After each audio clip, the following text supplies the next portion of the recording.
রাত ৩টে ময়দানে বিধায়ক সুদীপ রায় বর্মন রয়েছেন, পশ্চিম জেলা জেলাশাসক ডক্টর বিশাল কুমার চালাচ্ছেন উদ্ধার কাজ। বহু মানুষ আজকে রয়েছেন জলের মধ্যে। হাওড়া জল ডেঞ্জার লেভেলের চেয়েও ওপর দিয়ে বইছে।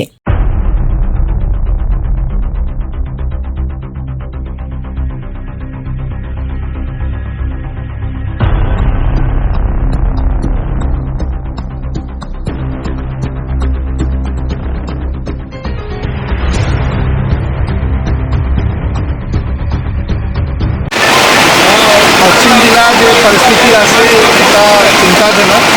অলরেডি আপনি দেখছেন कि हम साउथ इंद्रनगर आसे এটা लगभग ढाई बज रहा है और अभी भी पानी बहुत तेज हो रहा है और जो हावड़ा रिवर का पानी है, जो लेवल है वो डेंजर मार्क के ऊपर बह रहा है।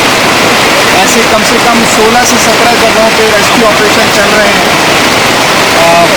हमारे पास मैन पावर अवेलेबल है, मशीन्स की भी ज़रूरत है, परंतु मैं आपके माध्यम से जनता से रिक्वेस्ट करूंगा कि वो किसी भी चीज़ का वेट ना करें और इमीडिएटली घर से बाहर निकलें और नियरेस्ट रिलीफ सेंटर या नियरेस्ट स्कूल में शरण लें, क्योंकि अभी ये बारिश और तेज़ हो रही है और उम्मीद करता हूँ कि हो सकता है कि रात भर ऐसी ही तेज़ बारिश हो रही है।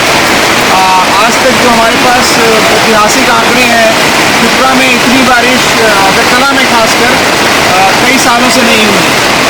मैं आपके माध्यम से यही रिक्वेस्ट करूँगा आम जनता को कि वो अपने घर से बाहर निकलें और कोई भी सुरक्षित जगह, चाहे वो स्कूल का एरिया हो, चाहे अपने किसी रिश्तेदार के वहाँ इमीडिएटली शिफ्ट करना है, किसी भी चीज़ का वेट ना करें। हम प्रशासन की तरफ से बहुत कोशिश कर रहे हैं, परंतु जिस हिसाब से हमारे रिसोर्सेज होने चाहिए, उस हिसाब से हम लोगों को इतनी रात में रिसोर्सेज इकट्ठा करने में थोड़ी दिक्कत आ रही है। परंतु जो पॉलिटिकल हमारे रिप्रेजेंटेटिव्स हैं या जो NGOs हैं, उनका हमें बहुत सपोर्ट मिल रहा है, परंतु पानी का कोई सीमा तो होती नहीं है, इसलिए जितनी जल्दी वो घर से निकल सके, मैं आप सभी के थ्रू उनसे निवेदन करना चाहता हूँ। अभी हावड़ा का रिवर जो है ना, वो क्या डेंजर लेवल से पार हो गया? क्रिटिकली डेंजर लेवल के ऊपर है। हाईएस्ट अभी तक जब रिकॉर्डेड हुआ था तो 11.5 मीटर हुआ था और ऑलरेडी 11.3 हो चुका है।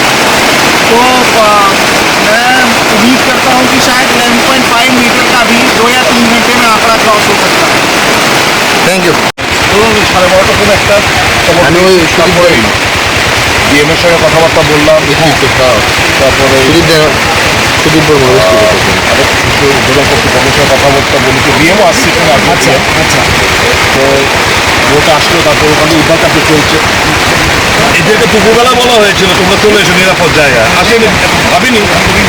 এখন চিৎকার চেঁচামেচি শুরু হয়েছে, ফোন আসছে বারবার।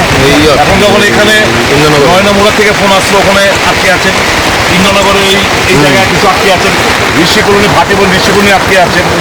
এখন আরেকটা বোট আমরা আনছি মোহনপুর থেকে, আর মোহনপুর SDM-এর সঙ্গে কথাবার্তা বললাম, ডিএম-এর সঙ্গে কথাবার্তা বললাম, আরেকটা বোট এক্ষুনি আসলে ওই নয়নামুড়া ওটা উদ্ধার কার্য শেষ করে তারপর ওই ঋষি কলোনি ওখানে নিয়ে যেতে হবে। এখন পরিস্থিতি কীরকম রয়েছে?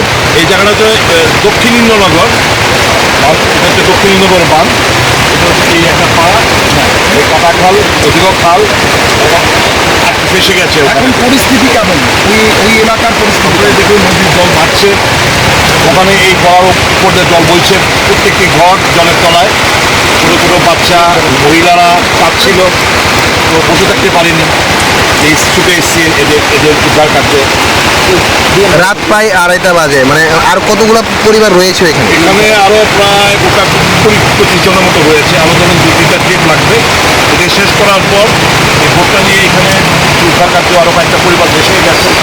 আরেকটা বোট আসছে, ওটাকে আমরা পাঠাবো ওই নয়নামুড়া কালীবাড়ির ওখানেও 3-4টে পরিবার ভেসে গেছে। এটা সেরে এই বোটটাকে আমরা পাঠাবো ঋষি কলোনি, ভাটিবন ঋষি কলোনি, ওখানে প্রচুর লোক ভেসে। আপনার বিধানসভা এলাকায় কীরকম ক্ষতি হয়েছে এবং ক্ষতির পরিমাণ তো আমার বিধানসভা এলাকার কাটাখালটা হচ্ছে আমার বিধানসভা এলাকার দিয়ে যায়, তো কাটাখালের পাড়ে যতগুলো বাড়িঘর আছে সবাই ক্ষতিগ্রস্ত। এমন কোনো জায়গা নেই যেখানে যে বাড়িটা মানে জলের তলায় যায়নি। মানুষের দারুণ ক্ষতি হয়েছে। এখন মেন মূলত হচ্ছে মানুষের জীবন যাতে আমরা বাঁচাতে পারি সেটাকে উদ্ধার কার্য এখন চলছে। ক্ষয়ক্ষতি তো মানে হিসাব ছাড়া। পরবর্তী সময় সেটা হিসাব করা যাবে, কিন্তু অ্যাকচুয়ালি প্রাইমারি আমাদের মূল কনসার্ন হচ্ছে মানুষকে কীভাবে উপর থেকে আনা যায়। তাদের কোথায় শেল্টার দেওয়া হচ্ছে? এদেরকে এখন আমরা ইন্দোর কালীবাড়িতে শেল্টার দিচ্ছি। এখানে একটা ক্লাবও রয়েছে, কিন্তু ক্লাবে অনেক প্রচুর লোক, প্রায় 700 কোনো জায়গা নেই। ইন্দোর কালীবাড়িতে এদেরকে আমরা যথেষ্ট পরিমাণে কি বোর্ড নেই? যথেষ্ট পরিমাণে বোর্ড দিয়ে রেস্কিউ করা হচ্ছে। এটা নিয়ে এখন আর কথা বলার সময় না। এখন মূলত ফোকাস হচ্ছে আমাদের উদ্ধার কার্য। ডিজাস্টার ম্যানেজমেন্ট একটা কথা শর্টে বলি, এ নিয়ে বহুত বড় বড় ভাষণ আমরা শুনেছি, লেকচার শুনেছি, আসলে সব কুসংস্কার। আজকে এই বন্যা একটা জিনিস প্রমাণ হয়ে গেছে, ডিজাস্টার ম্যানেজমেন্টের নামে সরকারের যে কিছুই নেই, আজকে একদম জলের মতো পরিষ্কার হয়ে গেছে। বাকি কথা আমি আর কাউকে দোষারোপ করবো না। এখন মূলত উদ্ধার কার্য চালানো, এটাকে আমরা প্রাধান্য দিচ্ছি। আপনাদের কংগ্রেস লিডার রাহুল গান্ধীও আপনাদেরকে সাধারণ মানুষের পাশে থাকার বার্তা দিয়েছেন। সারা রাজ্যে আপনাদের কর্মীরা কি মানে সারা রাজ্যে আমাদের কর্মীরা মানুষের পাশে রয়েছে। কি বলবো, খাওয়ারটুকু পর্যন্ত নেই প্রশাসনের তরফ থেকে। এইটুকুই বলতে পারি। ধন্যবাদ। আমাদের ছেলেরা উদ্ধার কার্যে মানুষের পাশে, মানুষের বাড়িঘরে খাবার পদ্ধতি থেকে শুরু করে মানুষের পাশে রয়েছে, এবং আমাদের রাহুল গান্ধীর, মল্লিকার্জুন খাড়গে, এটি আমাদের ইনস্ট্রাকশন যে মানুষের পাশে থাকবো, এই দুঃস্থ মানুষের পাশে যেন থাকা।